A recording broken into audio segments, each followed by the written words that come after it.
Madame, Messieurs, très heureuse de vous retrouver dans le cadre de cette émission Dites-nous la vérité. C'est vrai, après 2-3 semaines d'absence, tout le plaisir est pour moi de vous retrouver, téléspectateurs, tristes, auditeurs, vous tous qui nous suivez via les réseaux sociaux dans le cadre de cette émission Dites-nous la vérité. Le renouvellement de la classe politique congolaise passe-t-elle par le rajeunissement de celle-ci? Élection 2023, le temps de report a-t-il sonné? C'est autour de ces deux thématiques que nous allons focaliser l'émission d'aujourd'hui avec deux invités. Chris Mukendi, secrétaire national en charge de mobilisation, secrétaire national adjoint en charge de la propagande au sein de la FDC. Bonjour et bienvenue. Bonjour madame. Potentiel candidat aux prochaines élections législatives dans la circonscription de la Lukunga. Très bien, comme en 2018. Oui, candidat malheureux quand même. Voilà. Vous avez envie de recommencer? Parce que nous considérons que la plupart des Congolais habitant Lukunga avaient placé leur confiance en nous et nous pensons que cette confiance ne faudra pas la gaspiller. Donc en 2023, nous postulons encore à la même circonscription. Vous avez placé confiance en vous, mais ils ne vous avaient pas élu. Non, mais il faut dire qu'il y a beaucoup de choses à dire sur les élections de 2018.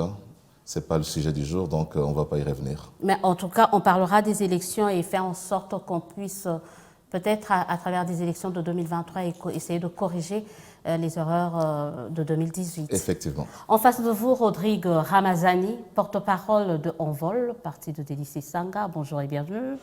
Merci Élisée Odia pour l'invitation. Comment se porte le parti? Vous n'avez jamais postulé. Est-ce que vous avez envie de postuler? Je serai candidat effectivement à la circonscription de Funa. Non pas forcément parce que je veux être candidat, mais parce que j'estime que nous avons un projet de manière globale que nous portons dans le cadre de notre parti, le projet de la refondation du Congo, auquel j'y tiens aussi à ce projet. Et au-delà de ça, personnellement, je porte des projets législatifs que j'estime importants pour le travailleur, pour la jeunesse congolaise. En raison de cela, j'ai décidé aussi de me porter candidat aux prochaines élections législatives au niveau national. Mais je crois qu'avant les élections, il y aura vraiment des émissions très élaborées où on aura le temps de recevoir les candidats à tous les niveaux, à tous les échelons. Et comme ça, chacun aura peut-être le temps de décliner ce qu'il entend faire au niveau de sa juridiction, au niveau de sa circonscription et au niveau de la nation. Aujourd'hui, on va parler des élections dans le cadre du processus électoral. Mais avant tout, je reviens à vous. Chris Mukendi, vous êtes de la FDC, parti Cherabahati. Lukwebo, président du Sénat, qui lui a décidé, par rapport à la prochaine présidentielle, de jeter son dévolu sur Félix Tshisekedi. Alors je veux poser une question sous forme du titre de ce livre de Vital Kamerhe. Pourquoi Bahati, selon vous, a choisi Félix Tshisekedi? Je répondrai à la question de manière globale parce que cette volonté n'est pas une volonté propre de Modeste Bahati. Il serait mieux placé pour parler de lui, le choix qu'il a porté. Mais c'est une décision qui a été prise de manière consensuelle dans le cadre de notre regroupement politique. Le président de la République a été plébiscité pour être notre candidat en 2023, tout simplement parce que déjà la Constitution de la République lui donne la possibilité de faire un second mandat, ça c'est premièrement, mais deuxièmement parce que nous avons vu sa détermination à pouvoir amener le pays du point A vers le point B à travers toutes les réalisations qu'il a eu à lancer dans le pays, et nous pensons que nous pouvons effectivement accompagner Félix Tshisekedi pour son second mandat.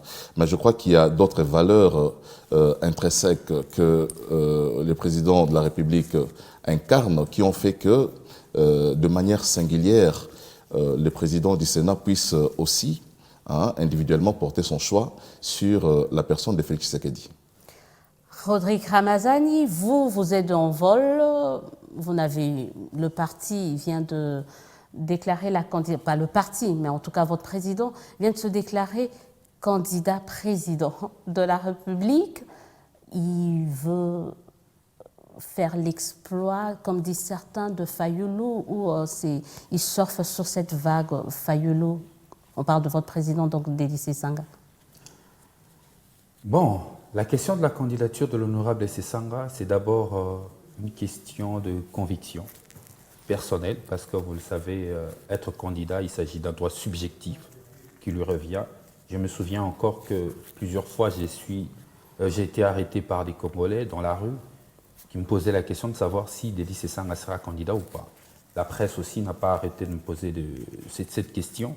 Et pendant plusieurs années, 2 ou 3 ans, l'honorable Sesanga ne s'est jamais prononcé candidat. Il s'est prononcé parce qu'il estime qu'au-delà de sa personne, parce qu'il ne s'agit pas de sa personne, au-delà de sa personne, fort de son expérience, même au-delà de ça, il porte un projet, il porte un amour pour le Congo.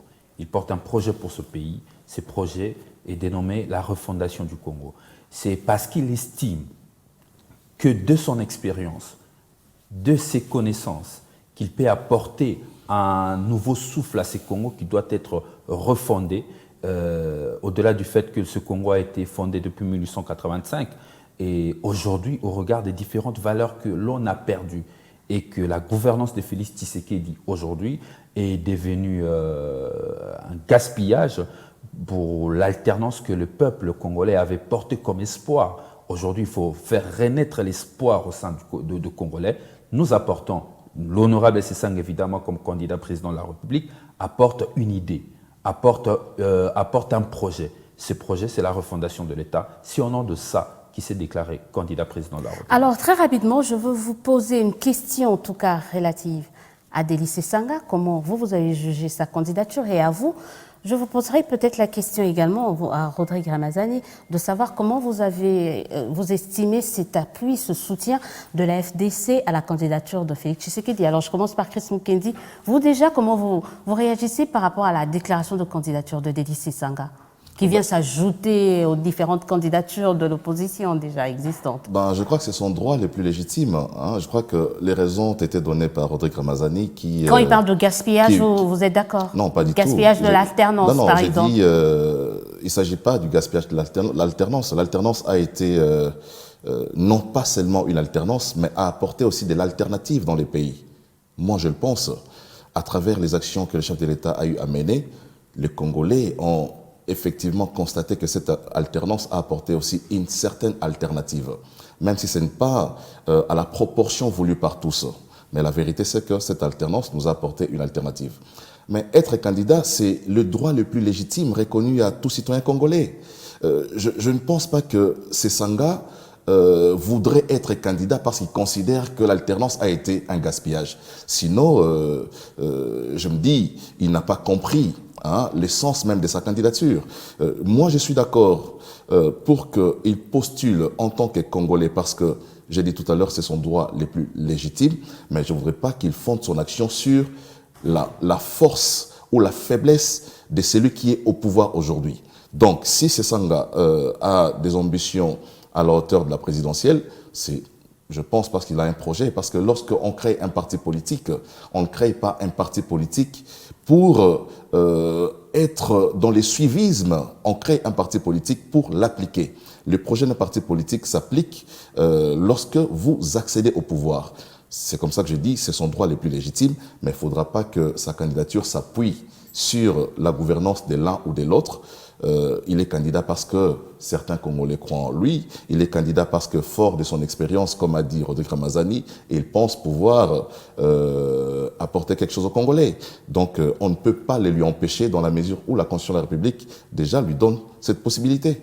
Alors, je reviens, j'avais dit que j'allais lui poser la question, oui, s'agissant de parti AFDC qui soutient la candidature de Félix Tshisekedi. Vous, comment vous analysez cela? Parce que la FDC, je parle sur le contrôle de Chris Mukendi, a déjà eu à soutenir Joseph Kabila, ou le candidat de Ramazani Shadari à l'époque, aujourd'hui se retrouve avec Félix Tshisekedi. Vous, comment vous analysez cela? Et peut-être Chris Mukendi pourra rebondir par la suite. Bon, à mon sens, au-delà de toute considération, pour moi, c'est la personnification du pouvoir politique, simplement. Parce qu'autour de ça, si vous demandez à mon ami Chris Mukendi quels sont les projets qui suivent derrière Félix Tshisekedi, il ne vous le dira pas. Quelle est la vision qu'il pousse, qui conduise à l'union sacrée, il ne vous le dira pas. C'est les mêmes défauts qu'on a connus depuis 2 années dans ce pays, où les Congolais, dans la plupart du temps, se sont réunis autour de gens, suivre des personnalités politiques, les présidents de la République, surtout lorsque celui-ci est aux affaires. Rien ne démontre à suffisance que l'AFDC poursuit la candidature de Félix Tshisekedi sur base d'une idée. Sur base d'une idée, un projet clairement détaillé, encore que la gouvernance de Félix Tshisekedi souffre d'une maladie de planification, souffre d'une maladie de la cohérence dans la conduite des choses publiques, ainsi que de la coordination. Lorsque mon ami dit ici, Chris Mukendi dit, écoutez, il y a des actions qui ont été menées, mais il faudrait juger Félix Tshisekedi dans la globalité de son action politique, l'actif et le passif. Lorsque nous évaluons l'actif et le passif, nous pouvons dégager ensemble que tous les secteurs de la vie nationale sont au rouge et que par conséquent, le bilan de Félix Tshisekedi est négatif. Je ne peux pas comprendre. Une force politique avec autant d'expérience puisse décider de porter un candidat qui n'a aucun projet, qui n'a même pas annoncé un projet de gouvernance qui va suivre. Et de surcroît, lorsque vous regardez de plus près, vous constatez que la gratuité de l'enseignement, parce que j'ai parlé tout à l'heure du gaspillage, la gratuité de l'enseignement, en réalité,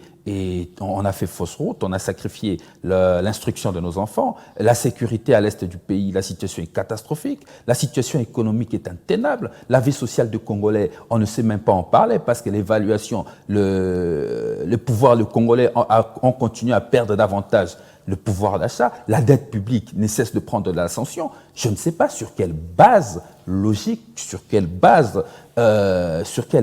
l'AFDC, Chris Mukendi qui le représente, certainement il va nous le dire, sur quelle base, au regard des indicateurs de la conduite de la chose publique, que l'AFDC s'est appuyé pour soutenir une candidature qui en réalité, sur le regard des Congolais avertis, c'est une gouvernance qui est teintée d'un tableau noir. On va très bientôt, parce que la question principale, vraiment en tout cas par rapport à la première thématique, c'est de savoir si la République démocratique du Congo réussira à organiser les élections en 2023 dans le délai, c'est-à-dire au plus tard le 20 décembre 2023. Mais avant, je crois que Chris Mukendi a été quand même interpellé. Vous suivez Tshisekedi sur base de quoi? Il n'y a pas de projet. Peut-être rien n'a été fait. Pourquoi la FDC a décidé de ce Tshisekedi? Je comprends que mon ami Ramazani, puisqu'il soutient un candidat président de la République qui a une offre qui présente aux Congolais, puisse s'étaler sur ces plateaux en tirant sur les régimes, à tort ou à raison, je ne sais. Mais je crois que nous sommes avec Tshisekedi parce que les performances de Tshisekedi sont évidentes aujourd'hui. Il a parlé de la gratuité de l'enseignement. Hier, on n'en parlait pas sur les plateaux de télévision. Oui, mais c'est un fiasco, selon lui. Non, il peut considérer. On peut toujours évaluer. Fiasco, je ne pense pas. Parce que pendant 18 ans du régime passé, alors que la gratuité de l'enseignement était consacrée dans cette constitution, elle n'a jamais été appliquée. Tshisekedi arrive au pouvoir à la première année, malgré la crise à l'international, pour la crise liée à la Covid, malgré tous les événements dans le monde entier, Tshisekedi a appliqué son projet. Parce que déjà pendant la campagne électorale, il avait promis la gratuité lorsqu'il sera élu. Et je crois que c'est sur base de cette promesse que la plupart des Congolais lui ont accordé son suffrage. Je rappelle ici, parce que pour moi, je considère que être candidat, ce n'est pas pour satisfaire son propre ego. On n'est pas candidat pour le plaisir de l'être. On est candidat parce que les circonstances ou les contextes politiques vous permettent aussi votre ancrage politique, la demande sociale vous sollicite pour que vous puissiez être candidat, vous pouvez l'être. On n'est pas candidat pour fuir un électorat qui ne vous veut plus. Oh, vous faites parce allusion à quoi? qu'il y a des gens qui étaient candidats députés nationaux qui sont conscients que les réalités du terrain ont changé et qu'en 2023, s'ils sont candidats députés nationaux, ils ne seront pas élus, ils se disent, OK, mieux vaut me jeter dans l'océan des candidats présidents de la République. Du moins, si j'échoue là-bas, je dirais, je pourrais faire une contestation de manière générale. Parlons clairement, vous parlez de qui? De je rappelle ici, parce qu'il fustige le fait que nous avons un projet, mais nous soutenons Tshisekedi aveuglément. Je rappelle ici qu'en 2006, c'est Sanga a soutenu Jean-Pierre Bemba. En 2011, c'est Sanga a soutenu Tshisekedi, le père. En 2018, c'est Sanga, tout en étant à la Mouka, a soutenu Tshisekedi qui n'était pas dans la Mouka. Tout simplement parce qu'il tenait à ce qu'il soit élu. Mais il n'a pas présenté Fayoulou comme candidat de la Mouka en 2018. Il présente Tshisekedi tout simplement par stratégie, parce qu'il savait que si, dans sa circonscription, il présente Fayoulou, il ne sera pas élu. Et je crois que cette candidature, c'est une candidature d'opportunisme, simplement. Donc aujourd'hui, c'est Sanga, conscient de cette réalité du terrain qui a évolué, avec ces renouvellements de la classe politique qui arrivent, ces rajeunissements. On a vu les images de ces Sanga à Kananga se faire lapider. On a vu ça dans les réseaux sociaux. Donc aujourd'hui, moi je considère que c'est Sanga, comme un bon stratège, il s'est dit, non, si je vais à Kananga comme candidat député national, je risque de me faire noyer, alors je pose ma candidature au niveau de la présidentielle, comme ça je pourrais faire bloc avec les autres, ma candidature, parce que jusqu'à ce que sa candidature soit déposée, on ne peut pas encore dire que c'est Sanga est candidat. Il pourrait se concerter pour dire, OK, on présente une candidature commune, moi je désiste en faveur de notre candidat. Donc aujourd'hui, cette candidature-là n'est que une intention. Moi j'attends la matérialisation, parce que j'ai dit, c'est Sanga, dans son agenda, il s'est dit, comme candidat député national à Luisa, il ne gagne pas. On va reparler, en tout cas aujourd'hui, je le disais, on aura du temps de parler des candidatures et des candidats, mais aujourd'hui, la préoccupation principale, c'est celle de savoir est-ce que, déjà pour parler des candidats, des candidatures, il faut d'abord qu'on ait la certitude si on aura des élections ici, en République démocratique du Congo, à la fin de l'année. En cette fin d'année, Rodrigue Ramazani, au regard du processus d'enrôlement qui est en cours, au regard de la situation actuelle du pays, est-ce qu'aujourd'hui on peut dire, oui, ça y est, nous entamons dans quelques mois la dernière ligne droite pour la tenue des élections en décembre 2023? Merci Élisée. Je vais répondre à votre question. Permettez-moi de revenir sur deux choses que mon co-débatteur Très rapidement. Très rapidement, et puis je reviens à votre question. Je crois que les Congolais qui nous suivent doivent retenir que mon co-débatteur a décidé de se baser sur des suppositions, sur base d'aucune réalité.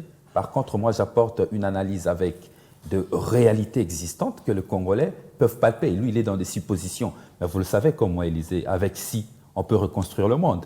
Il dit si c'est ça, on ne sera plus, si c'est ça, on le sera. C'est un débat que je te laisse faire dans la supposition. Moi, je suis dans le concret. Je peux te garantir, nous reconnaissons les erreurs du passé.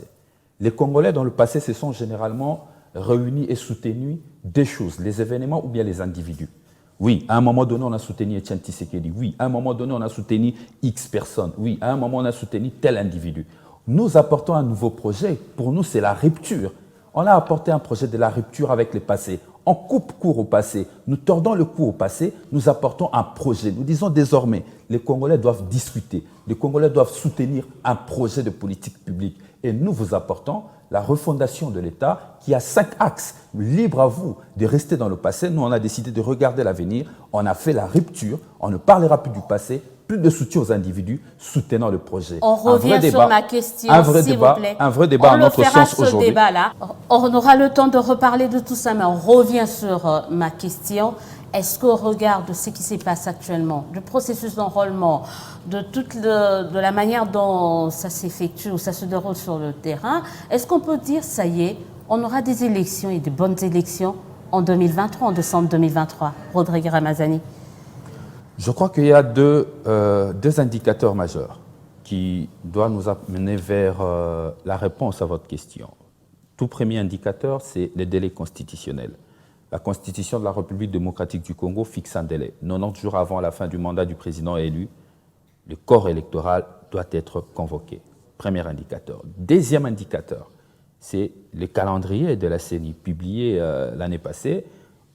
ces calendriers auxquels nous avions pris acte de ces calendriers, au-delà du fait que nous avons soulevé des écueils sérieux qui aujourd'hui se démontrent, au regard de l'amateurisme de ceux qui conduisent, allais-je dire, cet appareil électif de notre pays, nous disons que les élections doivent avoir lieu dans le délai de la Constitution. Ça, on le sait. J'en arrive, permettez-moi. Pourquoi nous le disons? Nous, on avait soulevé des écueils. On avait dit que le calendrier de Denis Kadima était incohérent. Ces calendriers étaient irréalistes.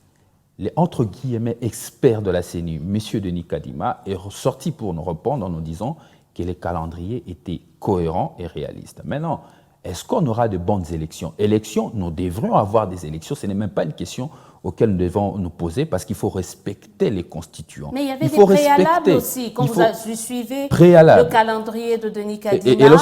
Parce que vous parlez préalable, lorsque vous analysez ces préalables, vous remarquez que tous ces préalables sont liés à la gouvernance de Tshisekedi. C'est au gouvernement de répondre à La situation sécuritaire dans l'Est du pays n'a rien à voir avec la gouvernance.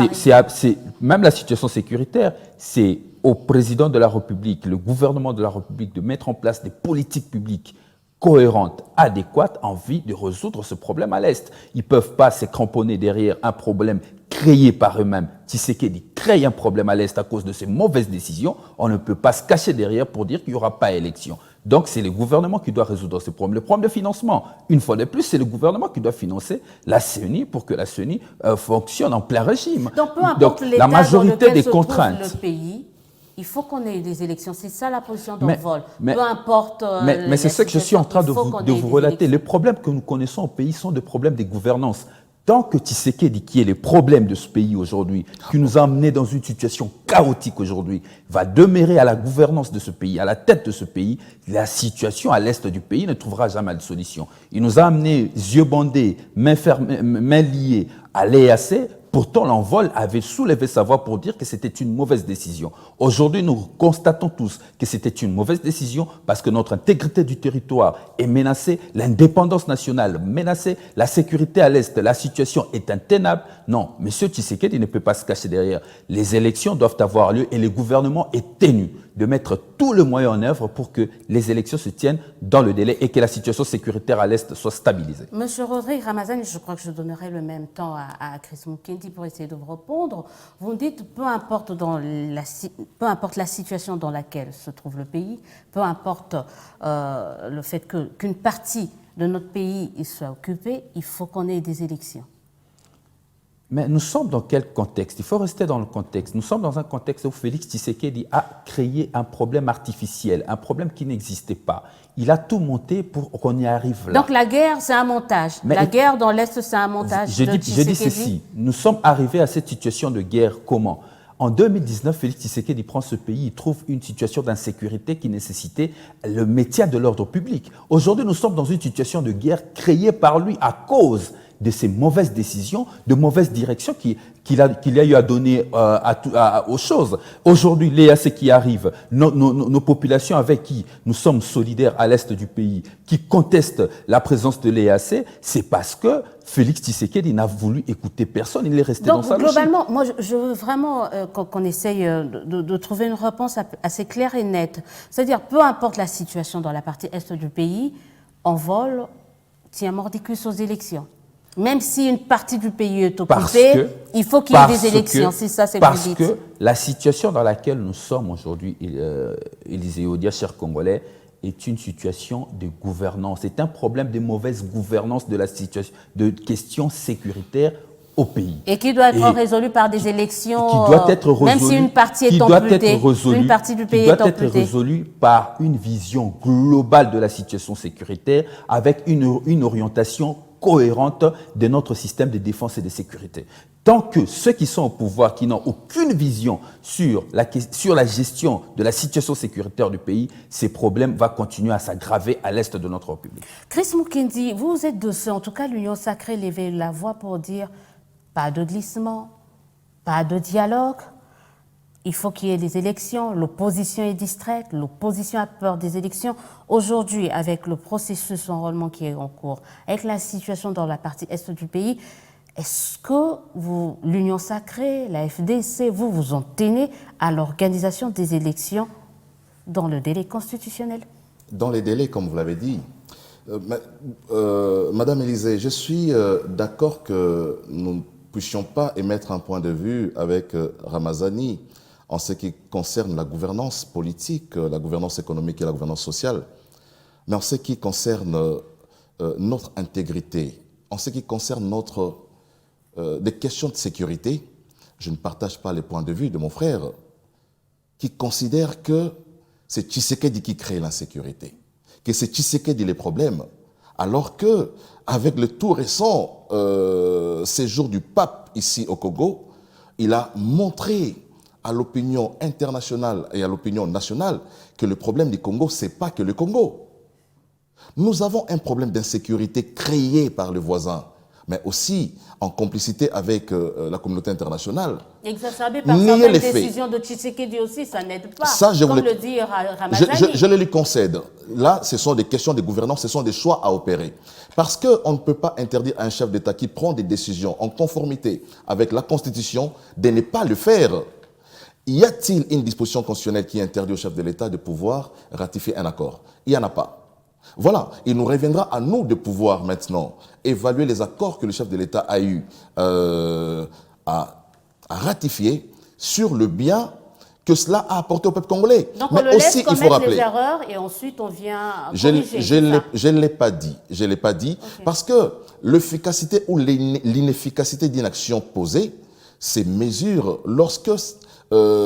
ces mesures qui sont sur terrain. Voilà, ce sont des mécanismes qui sont prévus, ce sont des traités qui sont prévus. Donc, on ne peut pas empêcher un chef de l'État qui jouit de ses prérogatives constitutionnelles de pouvoir jouer son rôle. Mais je reviens ici pour dire, il a parlé des indicateurs majeurs. Le premier indicateur qu'il a soulevé ici, c'est la Constitution et les délais constitutionnels qui doivent être respectés. De ce point de vue, la volonté du chef de l'État a été 1000 fois exprimée. Mais aussi cette volonté a été relayée par la CENI qui a dit que dans son dictionnaire, le mot glissement n'existe pas. Voilà. Donc, il faut que nos amis qui ont fait du pessimisme leur mode opérationnel puissent se rendre effectivement compte que dans les camps dans lesquels nous on se trouve aujourd'hui, il n'y a pas l'idée d'un quelconque glissement, il n'y a pas l'idée d'un quelconque report des élections. Il faut que cela soit bien compris. Mais maintenant, nous sommes face à une réalité. Élections, nous sommes d'accord. Insécurité dans le pays. Sommes-nous d'accord pour que nous puissions aller aux élections dans ces conditions? C'est ça la question fondamentale. Il ne faut pas aller aux élections juste pour satisfaire les égos des uns et des autres qui convoitent. On l'a fait en 2018. Qui convoitent. Beni n'a Mais pas justement, aux élections c'est une option. Dans le grand... C'est une option à lever. Sommes-nous prêts aujourd'hui à violer la Constitution comme on l'a fait en 2018, en décidant d'aller aux élections, en sacrifiant la partie de Beni, comme on l'a fait en 2018, et en sacrifiant les amis de Yumbi, comme on l'avait fait? Sommes-nous prêts aujourd'hui à reproduire cette expérience-là? Qui doit lever cette option? Ou qui doit lever? La classe politique. Est-ce que ce n'est pas le président? Dans son ensemble. Non, mais le président, c'est lui le garant du bon fonctionnement des institutions, c'est lui le garant de la nation. Il lui reviendra des pouvoirs. Lorsqu'il fait ses discours devant la nation, il nous rend compte de ce qui se passe dans le pays. Donc, il faudra maintenant lever l'option pour savoir qu'est-ce qui est prioritaire pour nous. Les élections ou l'instauration de la paix.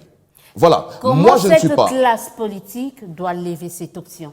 Mais par quel mécanisme? On procède comment? Les mécanismes sont Vous ne nombreux. voulez pas du dialogue. Les mécanismes sont nombreux. Ne voulez pas du dialogue. Cette classe politique procède comment pour lever les options au regard surtout de la situation sécuritaire dans la situation est en train d'évoluer sur terrain et au moment opportun, la meilleure option sera levée. Vous connaissez comment se passe l'issue des dialogues dans ces pays? Puisque nous tenons à ce que les élections soient organisées dans les délais, nous ne voudrions pas aller dans un dialogue qui proroge les délais des élections. Parce que les résultats ou les conséquences des dialogues dans ces pays, c'est toujours la formation d'un gouvernement d'union nationale, c'est toujours les reports des élections. Nous ne voulons pas nous retrouver devant la situation de 2016 où Kabila arrive fin mandat et organise un dialogue qui lui permet d'avoir une prime de 2 ans à la tête du pays. Nous sommes pour l'organisation des élections dans les délais, mais nous sommes aussi pour l'instauration de la paix qui demeure pour nous la priorité des priorités. Nous n'allons pas seulement aux élections pour assouvir les appétits des politiciens qui convoitent les sièges du président de la République. Pas du tout. Il ne faudrait pas léguer à la République, à la postérité, un pays divisé. Il ne faudrait pas léguer à la République un pays balkanisé. Aujourd'hui, là, vous parlez de qui? De l'Union sacrée qui veut léguer? Parce que Kabila avait vraiment légué l'intégralité du pays à Tshisekedi. Je parle de tous ceux qui tiennent à tout prix à ce que les élections soient organisées en niant l'évidence que nous sommes face à un complot à l'international. Je disais tout à l'heure là que je suis d'accord avec Ramazani pour que nous ne puissions pas parler le même langage sur la gouvernance politique, économique et sociale, mais il faut, en ce qui concerne l'intégrité territoriale, que nous puissions avoir le même langage. Le Congo doit rester un et indivisible. Donc, il ne faudra pas ici donner l'image que, parce qu'il a dit, Tshisekedi entretient l'insécurité par des décisions qu'il est en train de prendre. Je ne pense pas. Cette situation, vous l'avez relevée, nous sommes allés aux élections de 2018 sans Béni, sans Yumbi, le moment opportun. Ça n'a pas remis en cause la légitimité de Tshisekedi, en tout cas. Ça, c'est vous qui l'avez dit. Pour certains, il est président légitime. Non, il est président, mais jusqu'à aujourd'hui, certains ne reconnaissent pas sa légitimité. Moi, je le reconnais. Il est mon président, je le reconnais. Mais jusqu'à hier, jusqu'à aujourd'hui, même sur ces plateaux, il y a des gens qui ne reconnaissent pas sa légitimité. Donc, j'ai dit, il y a une option à lever. Mais comme j'ai dit, Kadima, lorsqu'il produit son calendrier, il a tenu compte de l'insécurité à l'Est. Et même dans les opérations d'enrôlement, il n'a pas voulu commencer à l'Est.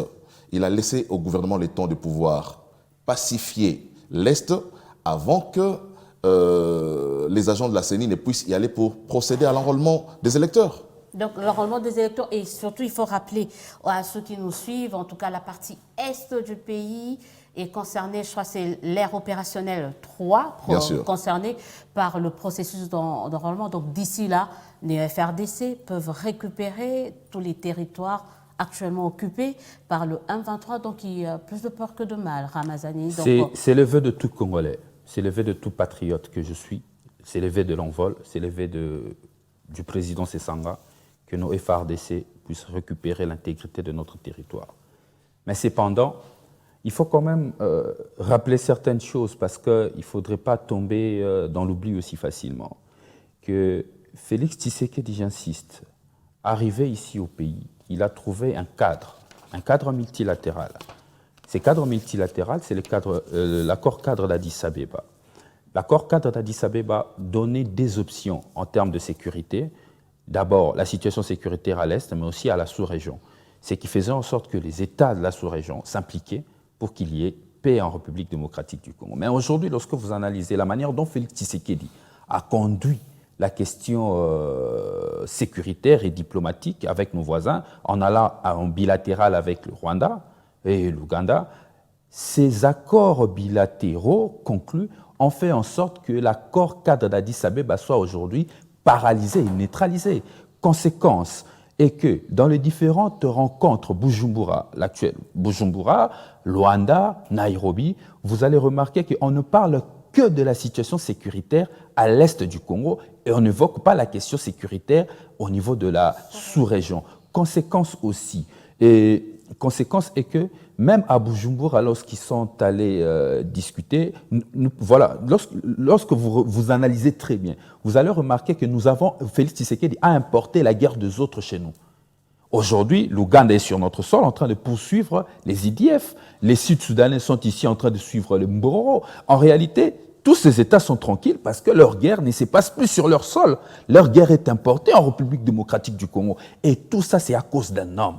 C'est le président de la République qui a pris des mauvaises options et aujourd'hui qui plombe le pays. Vous voulez savoir, il faut qu'on arrive à un moment à se mettre d'accord. Comment on fait pour parler un même langage afin de récupérer l'intégralité du territoire national et organiser des élections libres, démocratiques, transparentes et apaisées sur toute l'étendue du territoire national, Chris Mukindi. Parce qu'on est tous d'accord qu'il faut qu'il y ait la paix, il faut qu'on retrouve l'intégralité de notre pays, mais on fait comment?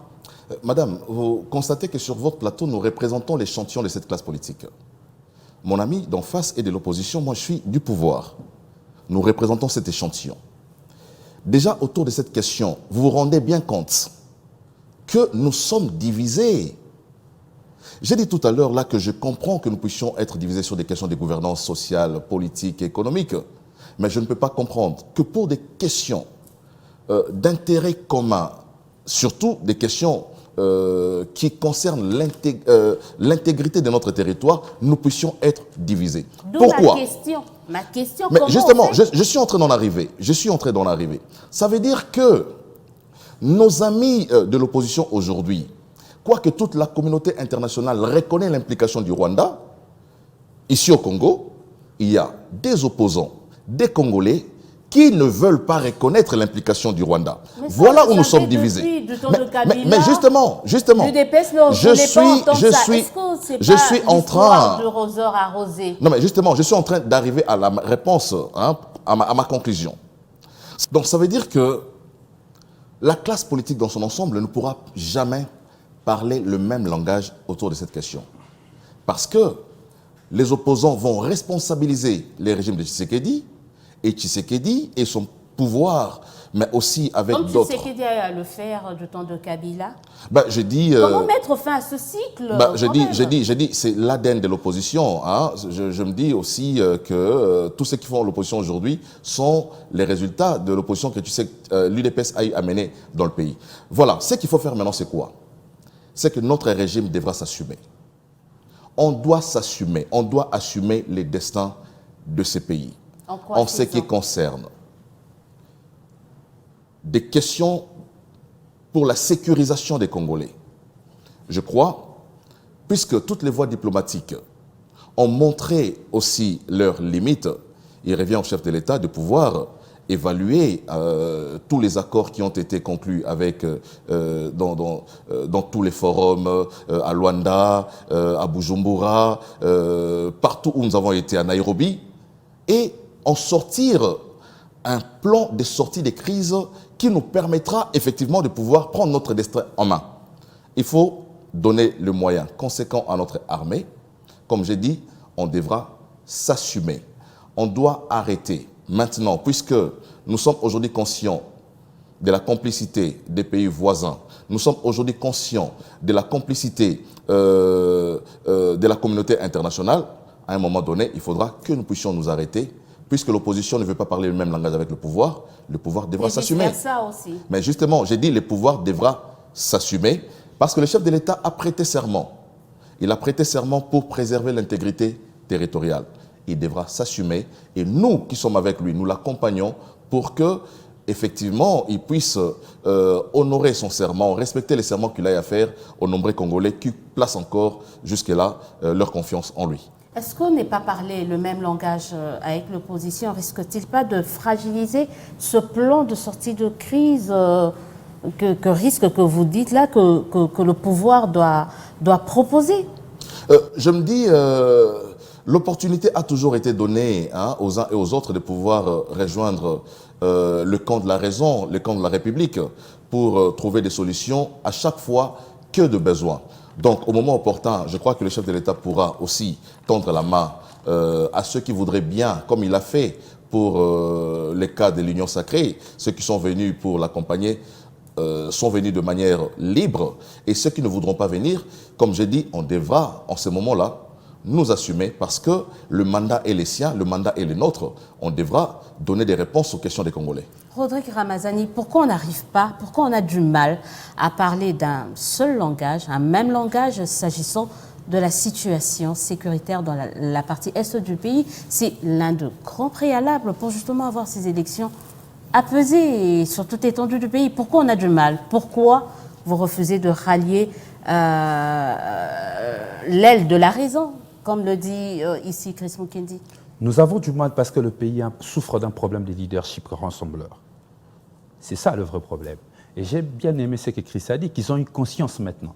Ils ont une conscience maintenant, alors que nous, on parlait des problèmes des accords conclus avec le Rwanda depuis 2019, que ces rapprochements avec le Rwanda et l'Ouganda étaient suicidaires pour l'État. Ils ont compris que les accords qu'ils ont conclus n'étaient pas corrects. Ils ont compris que les multiples voyages faits par Félix Tshisekedi pour aller séduire la communauté internationale n'amenaient à rien. Ils ont eu conscience maintenant. Chers amis, vous avez eu conscience maintenant. Mais nous, on vous parlait de ça, on tirait la sonnette d'alarme depuis 2019 pour vous dire, au lieu de faire 200 voyages à l'extérieur du pays, nous n'avons que 26 provinces. Pourquoi n'avez-vous pas pris le temps aussi de faire les 26 provinces pour aller voir exactement comment les Congolais vivent à Isiro, à Otuele et à Lissala, d'où je viens, à travers la tournée de la refondation du Congo? Là, vous avez pris conscience. Élisée Odia, le problème du Congo, l'envol l'a analysé, l'envol a déjà donné des pistes de solutions, mais nos amis, ils étaient tellement aveuglés par l'amour de Kagame et de Museveni qu'ils n'ont pas eu le temps de nous écouter. Nous, on leur disait que la sécurité du Congo ne peut se faire qu'avec le Congolais. Reformer l'armée. Notre armée aujourd'hui, le contre-performance qu'il y a sur terrain pour tout analyste de questions sécuritaires vous dira que ce n'est pas forcément un problème de l'équipement de M23. Nous avons aussi un problème d'échelon de commandement au niveau des opérations. Ça, vous n'allez pas le résoudre en achetant des armes, en faisant sauter la notification préalable. Parce que tout à l'heure, là, j'ai suivi Chris dans une émission qui était en train de festoyer parce qu'on a fait sauter la notification préalable. La notification préalable est sautée, mais aujourd'hui, Kichanga est entre les mains du M23. Ce qu'il faut dire, pour arriver à parler un même langage, parce que Chris a parlé des divisions, il faut d'abord au préalable qu'il puisse exister une politique de notre défense et sécurité cohérente. Une vision sur la situation, une vision sur la défense nationale, chose que Félix Tshisekedi et son gouvernement n'ont pas. Ils n'ont aucune vision sur comment résoudre la situation actuelle qui, du reste, aggravée par la suite de leurs mauvaises décisions. Et aujourd'hui, ils n'ont aucun schéma, ni des plans de... Lorsqu'ils ont décidé d'amener, par exemple, de ramener l'EAC ici, nous, on leur avait posé la question. Quel est le plan d'engagement? Quel est le plan de la remise en main de la situation? Ils n'en avaient pas. Félix Tshisekedi était content de savoir que les troupes de l'EAC vont entrer par Bunagana et tout sera fini. Aujourd'hui, désillusionnés, Chris Mukende vient de passer aux aveux en disant qu'ils ont eu conscience que les décisions qu'ils ont prises étaient mauvaises. Donc, je reviens à ce que je disais au début de cette émission. Le problème que nous vivons aujourd'hui sur la situation sécuritaire est un problème de gouvernance. Parce que ceux que nous gouvernons aujourd'hui n'ont aucune vision. Je reviens sur ma question parce qu'on va bientôt terminer cette émission et j'aurai peut-être une dernière question à vous poser sur le renouvellement ou le rajeunissement de la classe politique en République démocratique du Congo. Mais c'est que j'aimerais savoir, est-ce que vous ne faites pas passer vos égos individuels, personnels, au détriment de l'intégrité du pays? C'est en fait ça, vous voulez rapidement une question. L'opposition, vous dites si on vient en renfort à Tshisekedi, il va se croire tout puissant. Est-ce que ce n'est pas un problème d'ego surdimensionné de l'opposition et de certains... J'aime bien les exemples pratiques, ça permet à tout le monde de comprendre la situation. Très rapidement. Et très rapidement. Vous savez, l'attentat de Charlie Hebdo en France, c'est le président en exercice qui a appelé autour de lui des opposants pour discuter ensemble de la situation du pays. Mais aujourd'hui, entre vous et moi, en tant que compatriotes, au-delà du fait que vous êtes journaliste, regardons-nous droit dans les yeux. Est-ce qu'il faut jeter l'opprobre sur l'opposition lorsque le président lui-même fait défaillance d'un leadership rassembleur? C'est pourquoi ici j'ai dit, le problème que nous vivons, c'est un déficit d'un leadership rassembleur. Si Félix Tshisekedi avait un leadership rassembleur, il allait appeler les leaders de l'opposition autour de lui pour discuter de la question de l'intégrité territoriale. Mais au-delà de tout, nous continuons à réclamer la publication des différents accords conclus avec les États voisins au journal officiel. Je reviens. Leadership non rassembleur de Tshisekedi met à mal cette exigence de faire en sorte qu'on puisse parler un même langage. Tshisekedi ne rassemble pas. Mais leadership non rassembleur, Tshisekedi a été le premier à tendre la main pour la création de l'Union sacrée. C'est Sanga était venu, il faut le rappeler. C'est Sanga est venu. Il avait rejoint les camps de l'Union sacrée. Mais vous avez parlé aussi des questions d'ego personnel. Justement, des questions d'ego personnel n'ont pas été rencontrées. C'est Sanga s'en est allé. Alors que Tshisekedi l'avait amené dans son camp. La question ici, c'est la question d'ego. Vous l'avez soulevé ici, madame.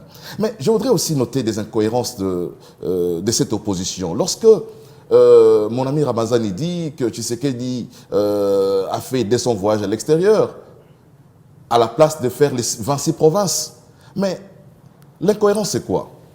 Lorsque Tshisekedi fait les 26 provinces, ils sont les premiers à dire que Tshisekedi est dans une campagne précoce. La campagne électorale n'a pas encore commencé, Tshisekedi fait les tours des provinces et ils sont les premiers à les décrier sur des plateaux de télévision. Voilà encore cette incohérence de notre opposition. Moi, en ce qui concerne la vision, parce que mon ami Rodrigue Ramazani a dit que Tshisekedi n'avait aucune vision en ce qui concerne la défense, je doute que mon ami Rodrigue Ramazani, qui participe activement aux travaux à l'Assemblée nationale, n'ait jamais eu le temps de lire la vision, le programme d'action du gouvernement Sama Lukonde, qui parle de la défense. Les députés Sesanga, dont l'ami est collaborateur, siège à l'Assemblée nationale. Il n'a qu'à donner un exemplaire du programme d'action du gouvernement à mon frère, il comprendra que dans ces programmes, il y a une vision claire sur la défense et sur la manière dont notre armée devra se déployer sur terrain. Donc ici, ce n'est pas les lieux de pouvoir s'étendre sur la question, mais je dis, vous l'avez relevé aussi, madame, nous avons un problème d'ego qui ne nous permet pas d'être ensemble. Parce que les amis croient que si aujourd'hui Tshisekedi ramène la paix dans le pays, c'est lui qui sera ragaillardi. Le peuple dira, voici Tshisekedi a ramené la paix. Voilà pourquoi ils veulent que cette situation continue de pourrir pour avoir... S'il vous plaît, laissez-moi finir, madame. Rapidement, je veux dire, je vous ai parlé de l'histoire du roseur arrosé. Est-ce que Tshisekedi n'est pas en train de récolter ce qu'il a eu à s'aimer à l'époque de Kabila? Je ne sais pas, à l'époque, je ne suis pas membre de l'UDPS, moi, je ne sais pas quelle est la politique vous mise en voilà place. Pourquoi je parle de l'UDPS, je parle de Tshisekedi, je ne parle pas de l'UDPS. Je ne sais pas, j'ai dit, l'UDPS, en réalité, a été une école pour l'opposition de ce pays. Aujourd'hui, je vois... Pas une bonne école forcément d'après vous. Mais justement, je vois l'UDPS... On vous entend parler, ça n'a pas forcément été une bonne école. Mais je vois par exemple le PPRD reproduire les mêmes erreurs que l'UDPS a eu à reproduire dans les temps. Quand le PPRD se désengage de toute responsabilité vis-à-vis de l'enrôlement, il dit moi je ne m'enrôle pas. C'est la politique de l'UDPS. Quand le PPRD dit on ne reconnaît pas la présence de notre délégué à la CENI, c'est la politique de l'UDPS. L'UDPS n'a pas été une bonne école. Je dis, école, bonne ou mauvaise, ça a été une école et tout le monde est allé apprendre à cette école-là. Le comportement de l'opposition aujourd'hui, c'est le comportement qui est sorti de l'UDPS. Et moi, je n'en veux pas du tout à cette opposition qui reproduit les mêmes tares aujourd'hui. Donc, j'ai dit, la vérité, c'est quoi? C'est que cette opposition, aujourd'hui, voudrait voir la situation pourrir pour que, puisqu'ils ont une offre à donner aux Congolais, parce que c'est Sanga est candidat, ils vont dire, voilà, il a échoué sur des questions sécuritaires, voilà ce que nous allons faire. Et nous les comprenons. Merci beaucoup. On va devoir terminer. C'est vrai que je vais vous donner pour une dernière fois la parole, mais ce sera vraiment avec cette question, parce que je voulais, moi, parler très rapidement du rajeunissement, du renouvellement de la classe politique ici en République démocratique du Congo, parce que ce qui est sûr, on n'arrivera pas sur ce plateau à vous mettre d'accord pour parler d'un même langage, ça ne se fera pas. Mais parlons un peu rapidement de ce renouvellement de la classe politique congolaise. Est-ce que ça passe par le rajeunissement de celle-ci? Rapidement, et ce sera votre mot de la fin, M. Rodrigue. Non, je commence par Chris, parce qu'il a commencé, on terminera par vous. Chris Mukedi. Le renouvellement, c'est la volonté des constituants. En ce qui concerne le président de la République, on a voulu que son mandat soit renouvelé 2 fois. En ce qui concerne les députés, l'article 103 et l'article 105 pour les sénateurs veut le renouvellement. Mais le renouvellement ne veut pas dire forcément rajeunissement. Je prends un exemple. Delis Sesanga, élu en 2006, député à Luisa, élu en 2011, élu en 2018. Il y a eu renouvellement sans pour autant avoir rajeunissement. Il y a eu vieillissement. Ça veut dire que le même député a eu 3 mandats successifs et on constate les renouvellements parce qu'il y a eu la législature 2006, législature 2011, législature 2018 et il y aura une autre législature 2023. Mais entre-temps, il n'y a pas eu rajeunissement. Donc j'ai dit, les renouvellements ne veut pas forcément dire rajeunissement. Moi j'ai dit, le Congo depuis qu'il existe a toujours été dirigée par les jeunes. Vous allez vous souvenir que Lumumba, quand il milite pour l'indépendance, il est très jeune, il n'a pas encore 40 ans. Hein. Kabila, lorsqu'il prend le pouvoir, il a 29 ans. Hein. Les Tchombe, tout ça, quand ils accompagnent Lumumba, ils n'ont pas 25 ans. Mobutu, quand il prend le pouvoir, il n'a pas 40 ans. Donc, de tous les temps, de tous les siècles, bon, on n'a pas encore connu des siècles, hein, de toute l'histoire de notre pays, il est prouvé que les jeunes ont été à l'avant-plan de toutes les révolutions. Ils ont été à la direction du pays, mais pour quel résultat, malheureusement? Pour quel résultat, malheureusement, Rodrigue Ramazani, le rajeunissement ou le renouvellement de la classe politique implique-t-il forcément le rajeunissement de celle-ci? Et ça sera le mot de la fin. Pas forcément, parce que pour moi, ce qu'il faut apporter de nouveau dans la classe politique, c'est dans la manière de faire. Nous devons plutôt changer notre façon de faire la politique, mettre en avant les idées et quitter cette histoire de courir derrière des individus et des personnes. Et c'est de cette manière-là que nous pouvons arriver à changer la manière de faire la politique chez nous.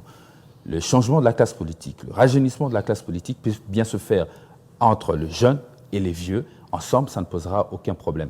Qu'il y ait un député qui fait 3 ou 4 mandats, tant que celui-ci a des compétences, a des nouvelles idées, des nouvelles énergies à donner à la République, enfin de changer les fonctionnements de celle-ci, cela ne pose aucun problème. Pour nous, à l'Envol, nous nous sommes décidés depuis un moment de faire la rupture avec le passé. Cette rupture avec le passé prend en compte aussi le refus de faire la concession à la bêtise. Nous avions décidé de voir la politique congolaise autrement, autour des idées. C'est pourquoi nous apportons aujourd'hui un projet de politique publique avec ces 5 axes qu'on appelle, qui est dénommé la refondation du Congo. C'est cette offre politique que nous allons apporter aux Congolais. Nous n'allons pas apporter aux Congolais un individu, un homme. Nous apportons aux Congolais cette offre politique qui apporte une idée nouvelle, une façon nouvelle de gouverner la République. Merci beaucoup d'avoir répondu à notre invitation. C'est à moi de vous remercier. Merci Chris Mukendi d'avoir répondu à notre invitation. Merci aux téléspectateurs de plus en plus nombreux à nous suivre sur BON Télévision, mais également sur nos différentes plateformes. On se dit au revoir. À très très bientôt pour un nouveau numéro de votre émission. En attendant, nous vous souhaitons de passer une excellente suite de programmes et on vous demande de bien prendre soin de vous. À très très bientôt.